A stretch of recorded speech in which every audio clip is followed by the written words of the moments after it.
On this prequel episode, we've got our 50 Shades Freed fan poll follow-up. We're learning about sci-fi for kids and previewing Zathura.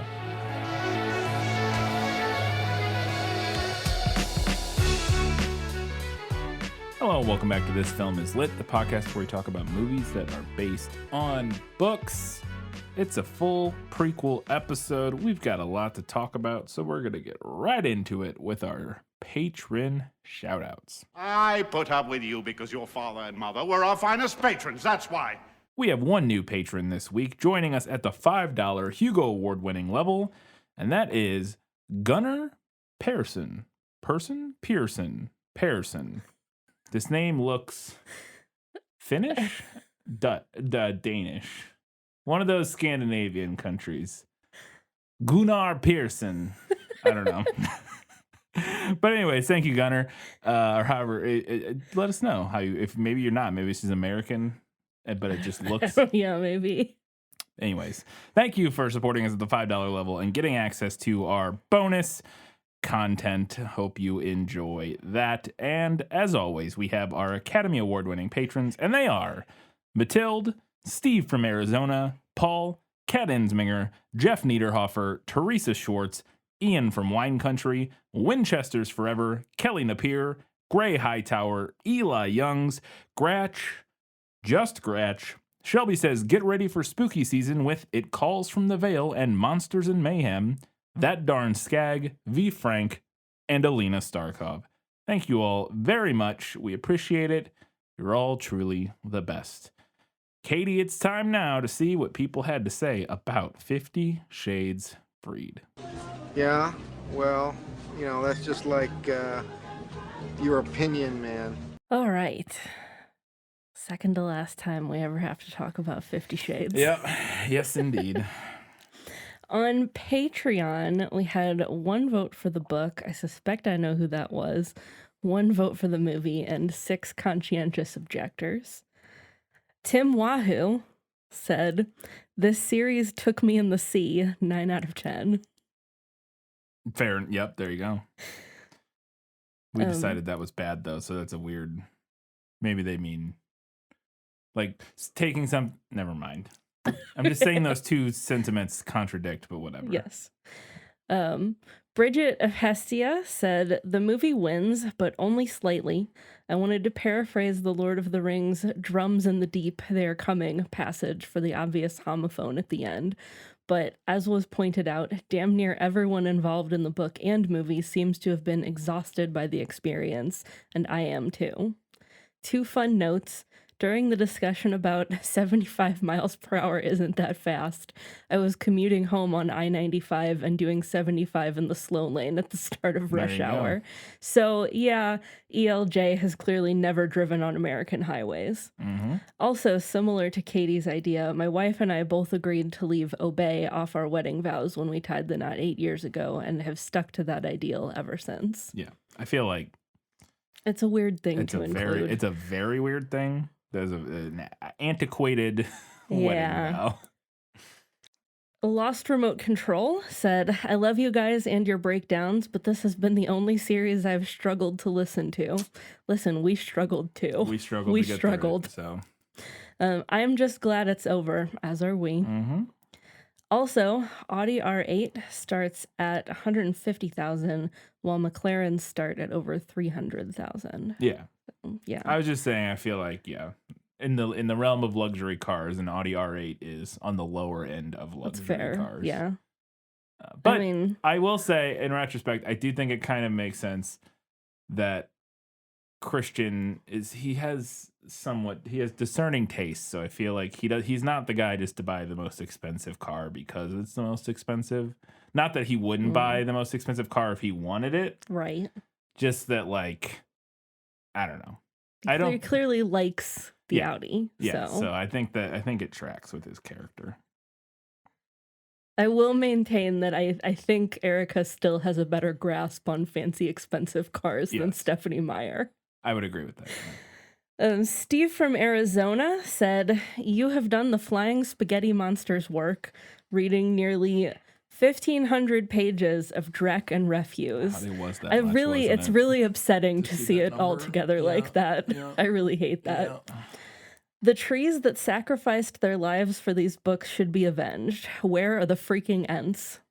Either way, what a way for this series to end, and that one page about fetuses liking sex and Christian liking breast milk. Wowza. Mm-hmm. When our planet is barren and dead within the next 100 years, Yep. all the anthropologist aliens will find is the weird liquor commercial that John Malkovich made and a secret spot where the books and DVDs of this series were buried. Now that would be a good fan fiction. On another note, at least in my experience, some of the first XXX rated fan fiction I ever saw was in like 1996, based on the X-Files. Maybe Erica was giving props to the OG fan fiction sex fantasy. I don't know.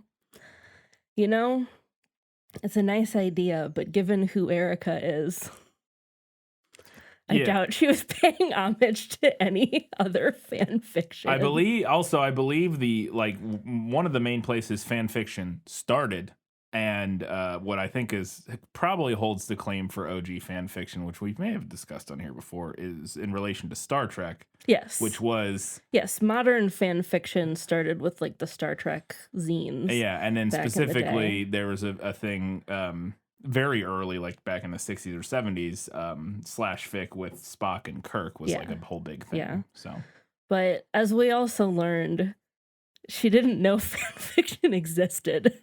No, apparently she thought she invented it. Thought she invented it. So yeah, I kind of doubt she was paying homage to anything, but it is a nice idea. Mm-hmm. On Facebook, we had 0 votes for the book and 2 for the movie. Crystal said, the movie wins if for no other reason than it does its best to fix what's going on in the book while staying, quote, true to the original source material, unquote. Those are Crystal's scare quotes, not mine. Yeah. This final installment, especially the book, reminds me of a series finale episode where they just found out they were getting canceled right before having to film, and they're trying to wrap everything up in one installment. On a more personal note, it really bothers me that this series became so popular and that some people hate on it merely because it's spicy. There are plenty of legitimate critiques to be had regarding the series, the writing, the bad portrayal of BDSM, and about Erica herself. I read all kinds of books, but I'm always hesitant to recommend a book with spicy content because people will automatically think of the old bodice rippers or these books and have preconceived ideas. Also, God forbid that women want to read a book purely for spicy content, or that a teenager would gravitate towards something like Twilight. So often, anything that women and teenage girls like must be something silly and be made fun of. That being said, these books do not help prove the point and help feed into the stereotype. 50 Shades is so bad. Yeah. We definitely mentioned that, I think. Yeah, we talked about that early on. And yeah, similar to our discussions about Twilight, a lot of the criticisms of both series, especially on the internet, got very boiled down to it's for girls and therefore it's got to be bad, which is not true. But also this series is bad. Yes, yeah. And Twilight's not particularly great either. It's not amazing. So it's definitely one of those things where it's, they can be right at least to some extent, but for the wrong reasons or whatever. And these books make fighting against that an uphill battle, which is unfortunate. Yes. I also say I would almost disagree with only other thing I wanted to respond to is I said, this final installment, especially the book, reminds me of a series finale episode or a series final episode that just found out they were getting canceled right before having a film. They're just trying to wrap everything up in one installment. I get what you're saying, but also this all could have been wrapped up in half a book. So I feel like it's a combination of like wrapping everything up in one installment, but also dragging it out for 500 pages when it's not 500 pages worth of. Right.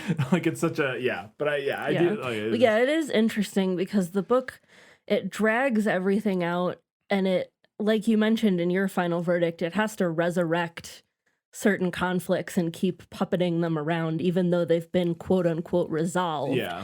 But then because all of the actual plot of the book is in like the last 2 chapters. Yeah, the last like it 50 ends up pages. also somehow feeling rushed and cramped. Yes, it is, because the book's been so long, just kind of like going through the motions, and then it gets to the end of the book and everything is clumsily wrapped up in a way that is reminiscent we of get to the end and Erica's like, oh shit, there was a plot. yeah.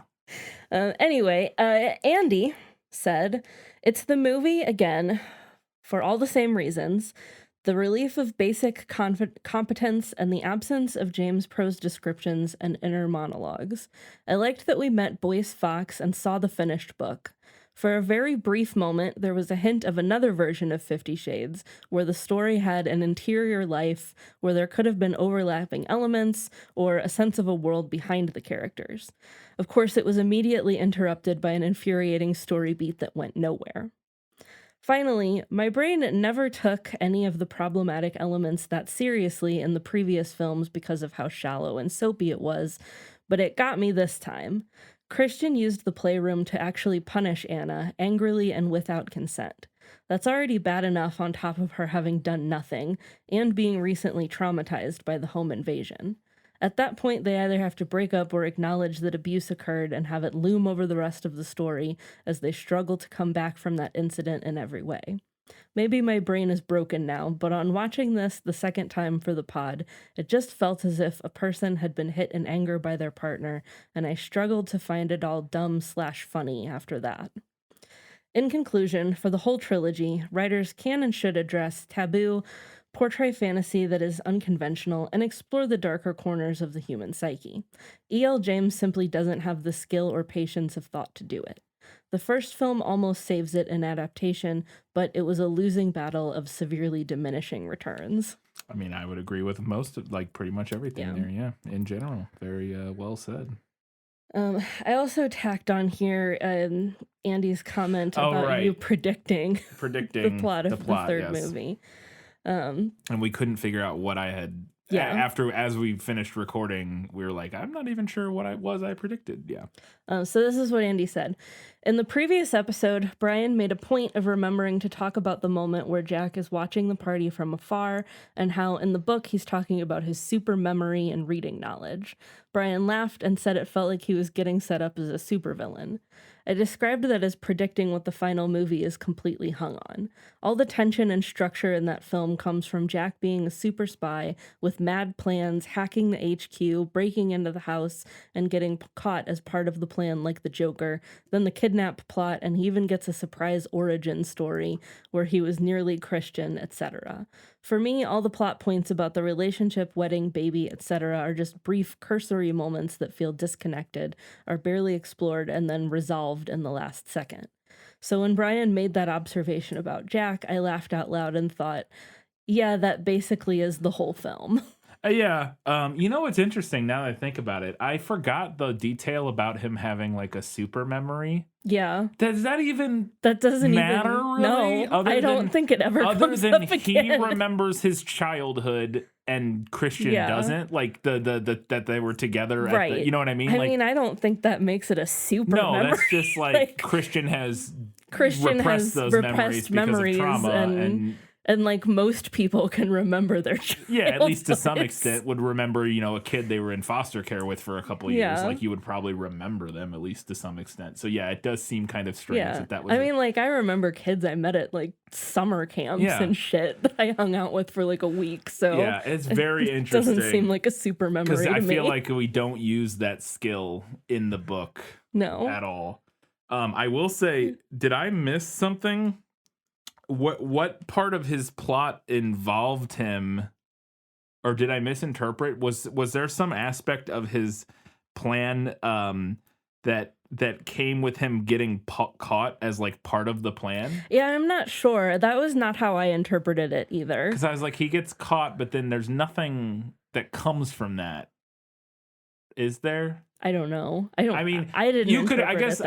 I just maybe like kind of just reinterpreting here. Maybe Andy's saying that like it follows similar beats. Maybe him getting Right. caught wasn't part of the plan, but in the same way that, like, But it does follow similar beats of like a supervillain, Right. like Marvel movie type story. And I guess that could be what they're saying. I was just trying to think if there was some detail that I forgot or missed where, like, Jack being caught ended up being right. like pivotal to his plan. And I was like, I don't think.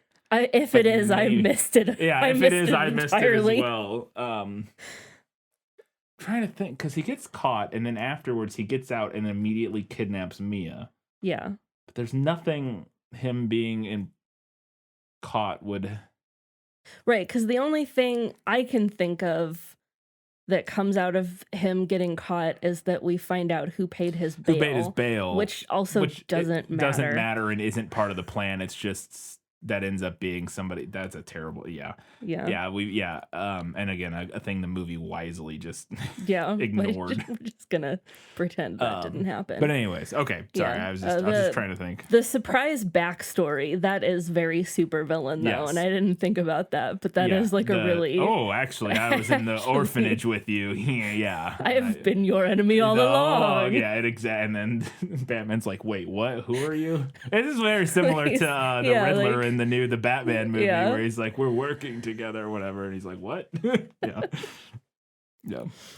Over on Twitter, we had 1 vote for the book, 7 for the movie, 1 conscientious objector. April Admansky said, my favorite scene in the movie is when Anna is aggressively dressing for work and says something to the effect of, well, you know, people who have sex get pregnant, and if you haven't noticed, we do that a lot.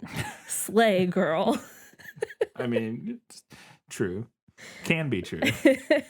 Also, you missed like 8 of your birth control appointments because your assistant was rescheduling them and not telling you. I thought maybe her assistant was going to be evil. Yeah. Like in league with. That's because I wrote that note. I had, at one point in my notes, I had, maybe one of, and also there was a line about, and now I'm realizing as I think about it, it was about, her being pregnant, but Hannah or somebody brings her coffee and she thinks it tastes weird.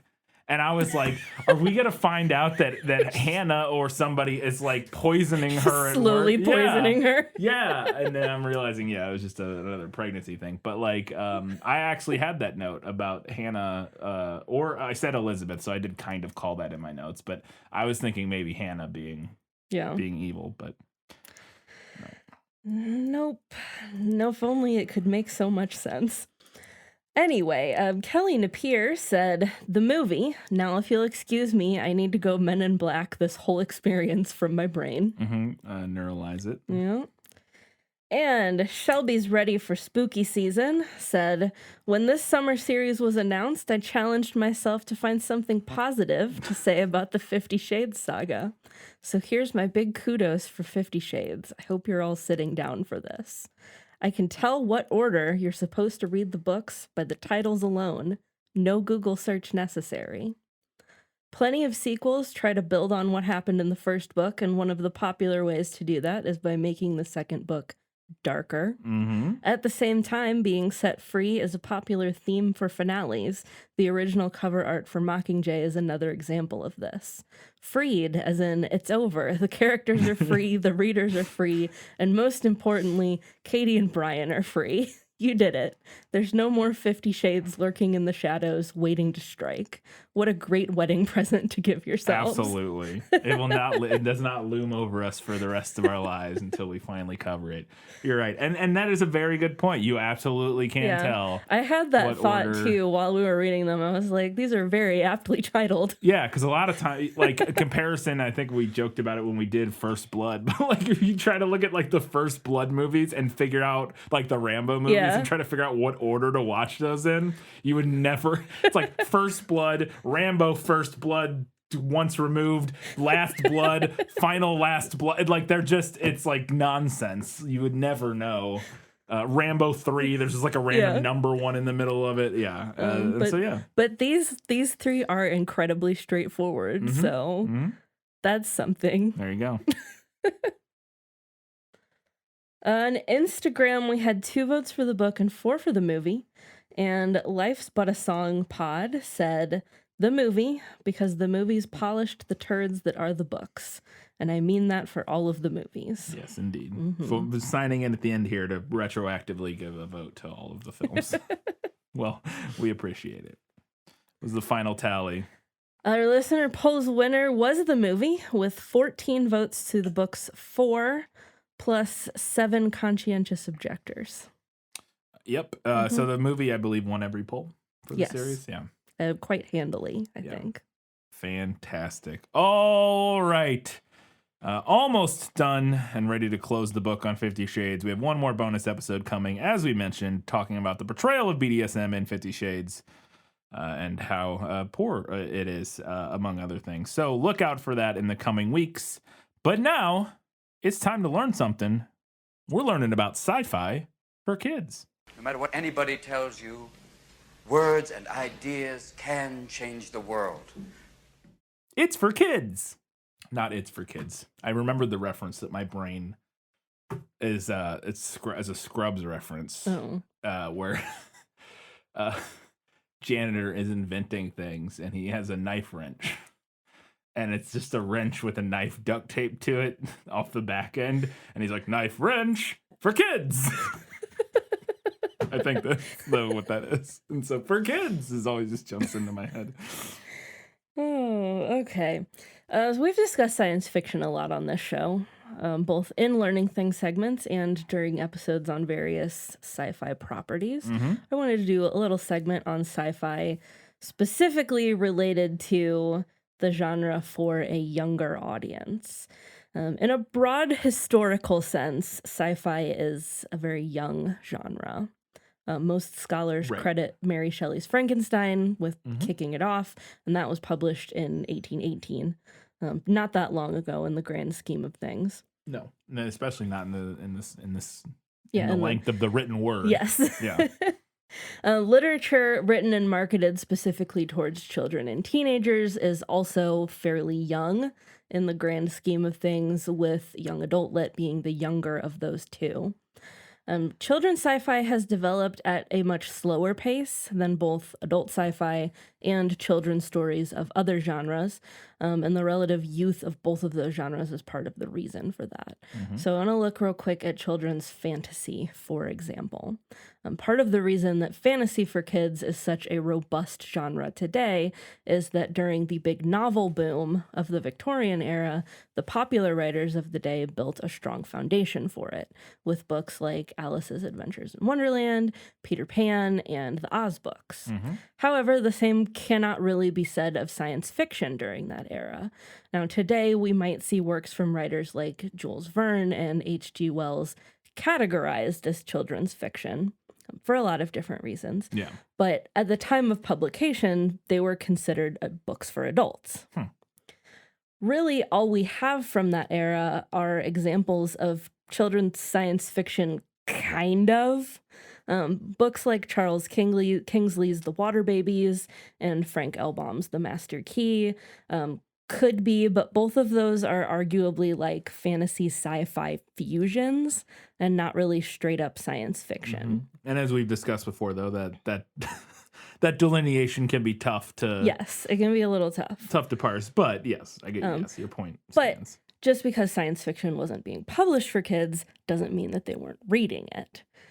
Kids were reading Jules Verne, they were reading H.G. Wells and Sir Arthur Conan Doyle, and they were reading adventure stories in the dime novels, The Penny Dreadfuls. Great show, by the way. If you haven't watched it, go check it out. The breakthrough in children's science fiction came about during the mid-century post-war sci-fi boom, and for children's sci-fi specifically, that's often credited to Heinlein's 1947 novel Rocket Ship Galileo. Now, he initially struggled to find a publisher that would take it, but it was eventually printed, and it was such a success that it helped expand the entire genre, with other popular authors like Isaac Asimov and Arthur C. Clarke jumping on board, as well as newcomers like Madeleine L'Engle. So that genre was able to grow simultaneously alongside children's and young adults literature in general, although it still lags behind other genres for kids, especially fantasy. The realistic and historical fiction booms of the 70s to the 90s didn't really help with that either. Yeah. However, there does seem to be a demand for it. Writing for Publishers Weekly in April 2022, and I put the date in there specifically because I want to stress that this is recent. Emily Midkiff noted, quote, "When I looked at very different libraries all across the country, I saw the same low supply of science fiction that I had observed in that first elementary school library, but I also saw a high demand for it. In each library, only about 3% of the books were science fiction. I expected to see a corresponding low number of checkouts. Instead, the record showed that science fiction books were getting checked out more often per book than other genres." So there's not a lack of writers writing sci-fi for children, but if there's a lack of access, I would conjecture that it may be because of that less solid foundation for the genre. If someone is asked to name a children's book, you're more likely to reach for a classic, which means you're more likely to come up with a fantasy story. Adults assume it either isn't out there or that kids don't want to read it. But science fiction is a genre that isn't just about adventure, it's about exploration, speculation, and conquering the fear of the unknown. I would counter that kids not only want it, they need it. Mm-hmm. Yeah, very interesting. Another thought I had as you were reading that I just want to present and hear what you have to say, and maybe other people, would be, I wonder if it is tougher. I mean, and you made a point that there isn't a lack of people writing sci-fi for children, but I do wonder if it is tougher to write what you would categorize as sci-fi for children. This kind of goes back to our discussion about the finding that dividing line between sci-fi and fantasy. Mm-hmm.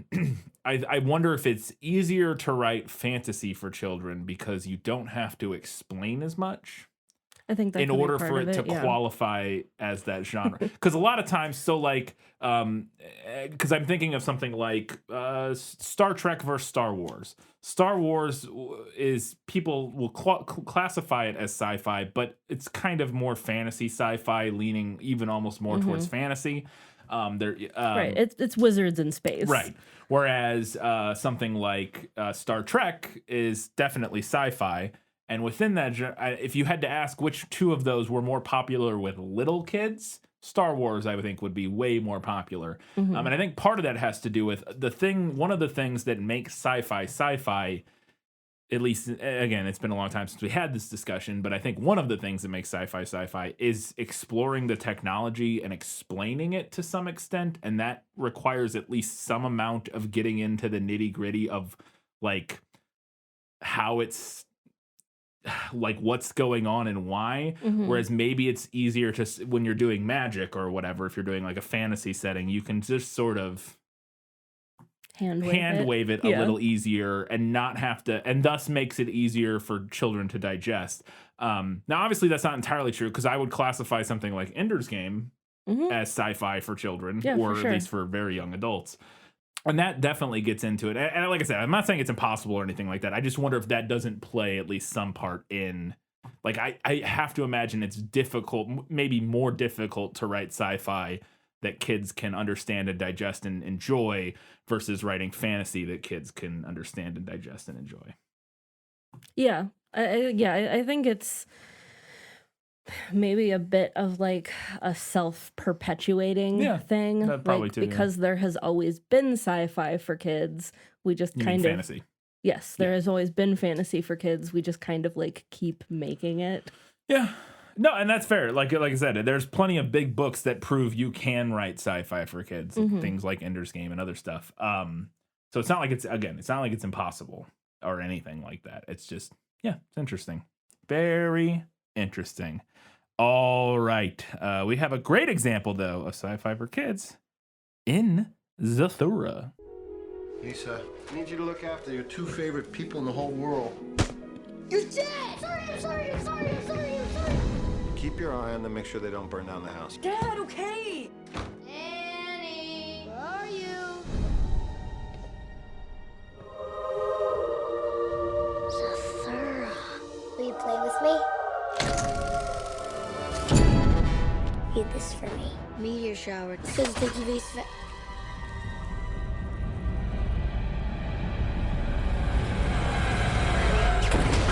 It's Meteor! Take a race in action! All right, so I have just a couple of book facts. Zathura is a 2002 illustrated children's book by the American author Chris Van Allsburg, a two-time This Film Is Lit alum, who also wrote Jumanji and The Polar Express, both of which we have covered on this show.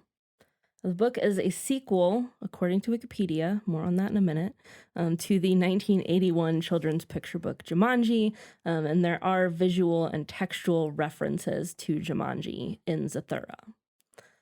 Publishers Weekly said that the book was a, quote, satisfying enigma like its predecessor. Booklist said readers of Jumanji would also like Zathura. Alternatively, the Horn Book magazine said that the book did not work as a sequel to Jumanji, but worked as part of a series. Now, on the subject, because I just thought this was interesting, and when I went to Chris Van Allsburg's website to see if there was any more information about Zathura after finding very little on Wikipedia, there was not more information. But I thought it was interesting that his website actually refers to Zathura as a companion to Jumanji and not as a sequel. However, it does take place, like, it starts off where Jumanji ended, supposedly. Does it? So, well, that's interesting. Yeah. Because to me, it with knowing literally nothing about it other than what I read in the research for this, it feels just like, and again, from what I learned about the movie, it's just a story that is a similar concept, but isn't really related in any way. Yeah, like, I don't know. I actually have the picture book out in the living room. I just haven't cracked it open yet because I don't want to read it too far ahead before we watch the movie.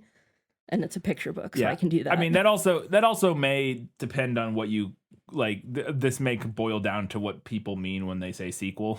Yeah, like, could be part of it too. Like, because to me, it's just like it's more like the there's something recently that had a long weird subtitle. It was like something maybe that's not a great example, but like Han Solo, a Star Wars story or whatever, where it just has like, it takes place in the same universe. That's different because that's like a character that was in other stories.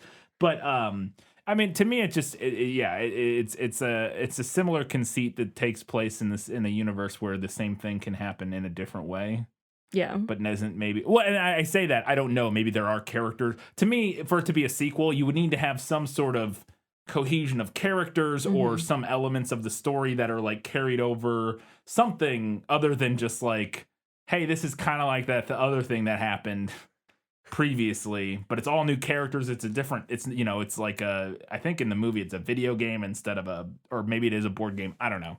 But like it's a completely different board game. It feels like, okay, what are we calling a sequel here? Anyways, we'll discuss that more when we talk about Zathura, the film. Columbia Pictures presents a new adventure from the world of Jumanji. If this is some weird kind of joke you guys are trying to pull, you're dead. What does it say? We go home when we're finished. Gotta keep playing. The game is on. She's frozen in cryonic sleep. Dad's gonna kill us.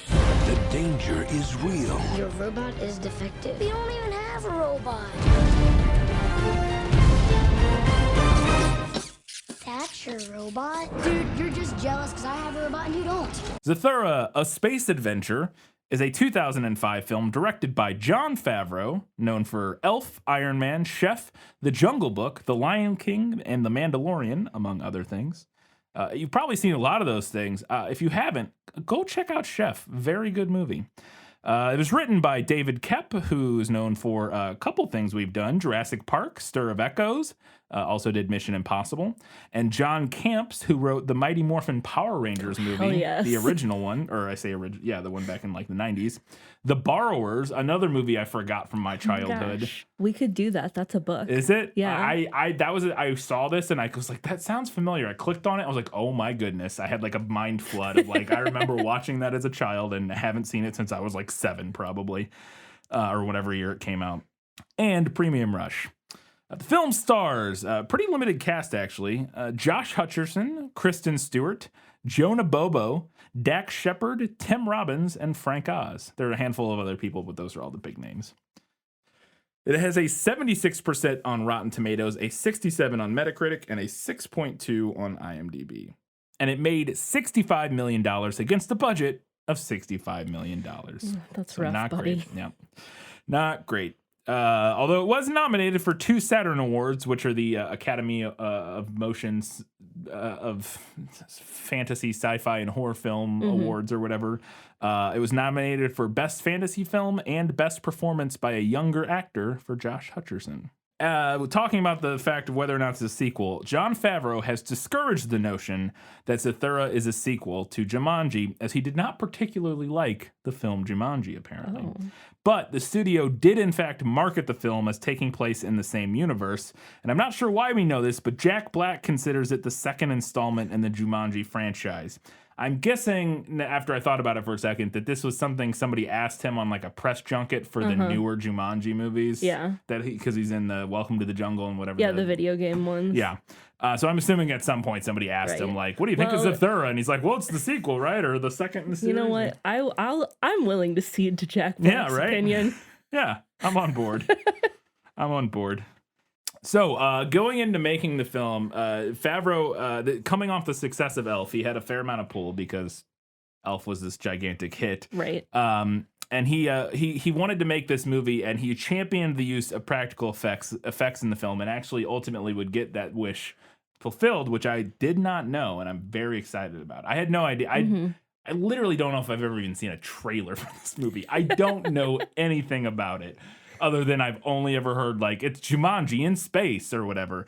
So he wanted to use practical effects, and apparently they did. He said, quote, "It's so fun to actually shoot real spaceships or have a real robot running around on the set, or real Zorgons built by Stan Winston. It gives the actors, especially young actors, so much to work off of." Dax Shepard, who ended up being cast in the film, said he would not have been interested in doing the film if it had been completely CGI based, as the studio had originally sort of envisioned for it. And Kristen Stewart said that she really enjoyed working with the practical effects on the film, saying, quote, "When we harpooned walls and ripped them out, we were really doing it. When there was a fire on set, there was really a fire. The only green screen I was ever involved with was for when we got sucked into the black hole." So there you go. And then she went on to do Twilight, and we have those great pictures of her petting Taylor Lautner in a green suit. Yeah. Yeah. Oh, bless. Speaking of Kristen Stewart, a full-size frozen model of Kristen Stewart was created by Stan Winston Studios, where they actually like 3D scanned her and modeled her apparently down to the freckles on her arms. And apparently, not long after, several men reportedly offered to buy the replica, which creeped her out even more when she found out about that. Well, yeah. Yeah, That's horrifying. creepy. She was like 14. Jonah Bobo lost 4 teeth. He's like a little kid in this. Yeah. I guess he's maybe their younger brother. I don't know. Again, I don't know the dynamics of who is in this film. But young enough to lose teeth. yeah, he lost 4 teeth during filming, so they had to craft fake teeth for him to wear as they filmed so that he would have the same teeth throughout the whole thing. Little fun detail that I found about Chris Van Allsburg books is that apparently in every one there is a bull terrier named Fritz. Do you recall Fritz from Jumanji? I think we talked about talk about Fritz Fritz? during Okay. Jumanji. I think we did. Well, Jon Favreau put Fritz in this movie, so look out for a Beanie Baby bull terrier behind Walter near the end of the movie. Adorable. This is a really random fact that I thought was interesting. Josh Hutcherson, Jonah Bobo, and Kristen Stewart all ended up starring in films in which Julianne Moore played their mother. Hutcherson in The Kids Are All Right, Bobo in Crazy Stupid Love, and Kristen Stewart in Still Alice. I don't know why that link, because Julianne Moore is not in this film, but this is an IMDb fact that I guess somebody discovered and was like, well, I'm adding that. That's weird. So at the beginning of the film, Tim Robbins walks into Kristen Stewart's room. When he walks in, there's a Tenacious D poster on the wall behind him.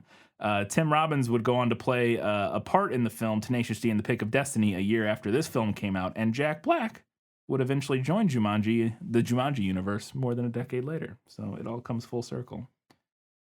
And then finally getting to some reviews, which if you don't know, Jack Black is one of the 2 members of Tenacious D. So great musical act. Go check. I mean, I don't know. Some of their stuff hasn't aged great, but overall great, great comedy musical act.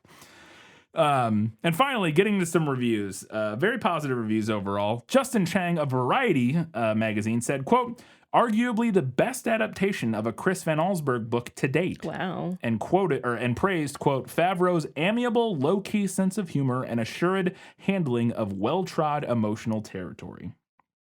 John DeFore of The Hollywood Reporter called it, quote, a rare beast, a family film that even childless adults can enjoy. Perfect. Perfect for us. Amazing. Excited about that. He praised the performances from both the children actors and from Dax Shepard.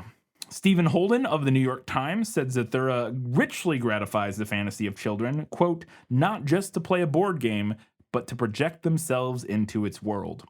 Desson Thompson of the Washington Post wrote that Zathura has, quote, an appealing childlike sense of wonder. And in a 2018 review for Den of Geek, Tim George called it, quote, a terrific movie worthy of reappraisal, praising the witty, efficient script, sense of directorial whimsy, and focus on character over special effects.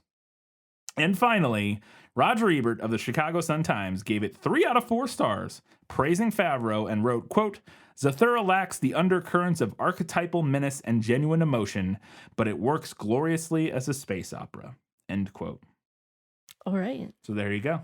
Even Roger Ebert liked it. So I all the reviews I found were positive. Obviously, not every single one was because it has like a 78% on Rotten Tomatoes or whatever. But that's not bad for a kids movie that came out in 2005. Yeah. For sure. Yeah, especially one that didn't do particularly well at the time. One that, like not a lot of people have seen, and isn't like a. I think it's probably got better. If I had to guess, I would bet it has better reviews than Jumanji does on Rotten Tomatoes. So. I would bet. Let me just do a quick Google, but I wouldn't be surprised if. It has better. Jumanji 1995 has a 52% on Rotten Tomatoes, so I was correct. It has a 25% higher score, and Jumanji has a 39 on Metacritic, and this had like a 67. So this is critically way better received than Jumanji, whereas Jumanji has a 7 out of 10 on IMDb. This has like a 6.2, so the fan reaction was generally. But that could have a lot to do with people, with maybe how it was marketed, the people who saw it at the time thinking it was going to be like more related to Jumanji, hoping Robin Williams was going to show up. Yeah. Who knows? I don't, who knows? But yeah, I'm looking forward to watching it. This, though, was a patron request, Katie. Who requested this? Yes, this was a patron request from Shelby Suderman. Absolutely. Thank you, Shelby. Very much looking forward to watching this. Also, great for us because we got a lot going on. So a nice short book that takes Katie 10 minutes to read, or not even. It's very appreciated. So where can people watch Zathura? Well, as always, you can check with your local library. We encourage that, or a local video rental store if you've still got one. Otherwise, you can stream it with a subscription through Fubo, Peacock Premium, DirecTV, or USA. Okay. Or you can rent it for around $3 to $4 from Amazon, Vudu, Apple TV, YouTube, Redbox, DirecTV, or AMC Theaters on Demand. There you go. Go check out Zathura, A Space Adventure, or whatever the heck that movie subtitle was. And come back in 1 week's time where we'll be talking about it. Until that time, guys, gals, non-binary pals, and everyone else. Keep reading books. Watching movies. And keep being awesome.